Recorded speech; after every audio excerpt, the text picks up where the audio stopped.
Mau mulai investasi saham, tapi masih bingung dan takut karena banyak istilah yang rumit, males pendaftarannya yang ribet, takut salah pilih, kalau malah kena investasi bodong.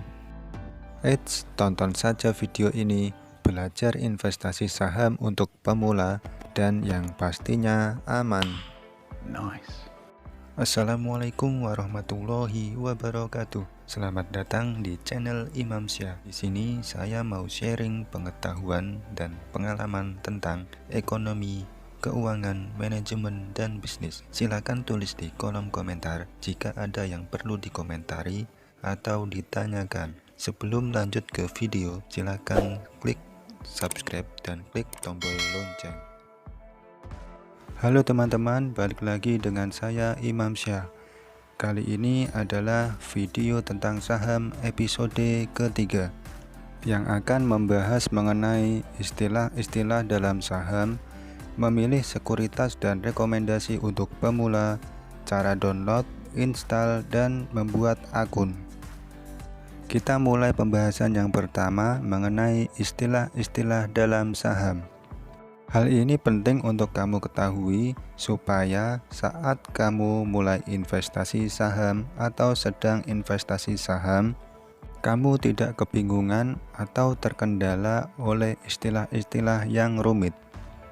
Untuk kamu yang belum tahu apa itu pasar modal adalah tempat bertemunya dua pihak, yakni perusahaan emiten dan investor. BEI atau IDX. BEI sendiri adalah singkatan dari Bursa Efek Indonesia, yaitu operator dan regulator perdagangan di bursa pasar modal. Sedangkan IDX adalah Indonesian Stock Exchange, yaitu untuk istilah asingnya. Untuk kita ketahui bahwa jam bursa di pasar modal Indonesia adalah saat hari kerja, yaitu pada hari Senin sampai Jumat. Sekuritas adalah perusahaan perantara perdagangan, bisa disebut dengan broker atau pialang. Di perusahaan sekuritas inilah kita bisa membuat akun saham yang selanjutnya bisa digunakan untuk transaksi jual beli saham. RDN atau rekening dana nasabah. Saat kita memiliki akun saham, pastinya nanti kita akan memiliki rekening dana nasabah di bank kustodian. Bank kustodian adalah lembaga bank yang membantu dan bertanggung jawab untuk mengurus administrasi, mengamankan, dan mengawasi aset keuangan. Selanjutnya kita bahas lebih lanjut mengenai sekuritas, khususnya cara memilih sekuritas dan rekomendasi untuk pemula. Pastikan sekuritasnya legal atau resmi terdaftar di Indonesia. Ada banyak perusahaan sekuritas. Di Indonesia ada sekitar 100-an perusahaan sekuritas yang resmi terdaftar di BEI dan OJK. Untuk memastikannya, kamu bisa cek di website resmi Bursa Efek Indonesia. Kamu juga bisa memilih sekuritas yang pendaftarannya mudah atau tidak rumit. Ini akan mempermudah kamu, khususnya yang pemula, dalam proses pendaftaran.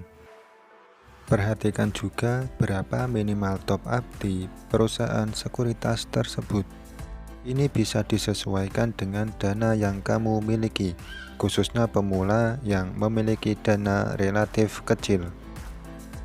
Biaya transaksi juga perlu dipertimbangkan supaya tidak menjadi beban dalam transaksi jual beli saham. Hal lain yang perlu diperhatikan dalam memilih sekuritas adalah melihat tampilan website atau aplikasinya yang nyaman dan melihat nilai transaksi. Berikut saya tampilkan ringkasan dan rekomendasi beberapa sekuritas untuk kamu. Jika dilihat dari ringkasan tersebut dan dari pengalaman pribadi saya merekomendasikan untuk investor pemula bisa menggunakan Ajaib dan IPOT. Di sini saya akan memberikan contoh tampilan aplikasi dari dua perusahaan sekuritas, yaitu iPod dari Indo Premier Sekuritas dan yang satunya dari Ajaib Sekuritas. Ini adalah tampilan dari aplikasi iPod milik Indo Premier Sekuritas. Di sini ada ditampilkan beberapa menu pilihan yang bisa digunakan untuk mengakses informasi atau mengakses transaksi jual beli saham. Kamu bisa mendaftar dan membuat akun saham di Indo Premier Sekuritas melalui aplikasi iPod, yaitu prosesnya bisa full secara online dan mudah tanpa ribet. Selanjutnya kita buka aplikasi Ajaib. Di Ajaib, kamu juga bisa mendaftar dan membuat akun saham di Ajaib Sekuritas melalui aplikasi Ajaib secara online tanpa ribet. Saat membuka aplikasi sekuritas, pada umumnya dibutuhkan PIN untuk membuka akun.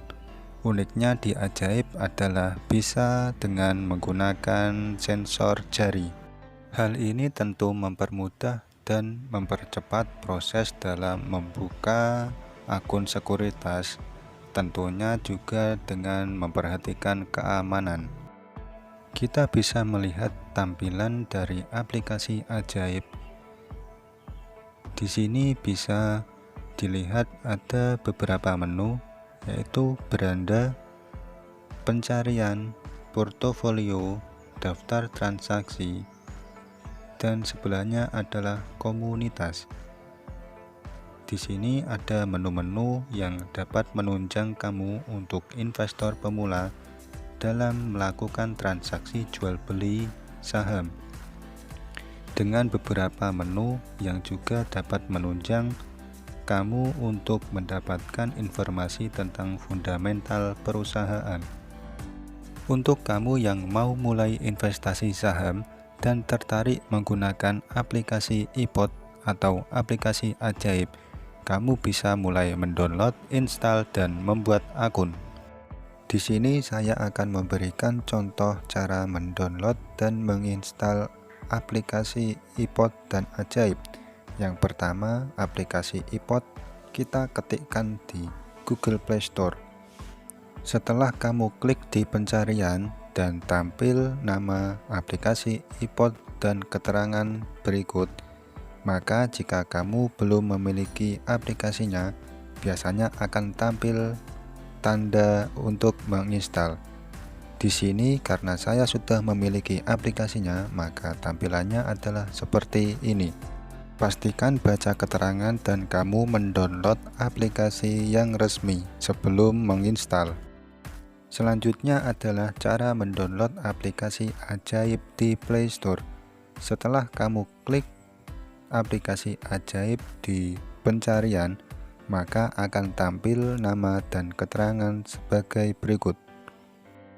Selanjutnya kita ambil contoh aplikasi yang belum di-download dan belum diinstal.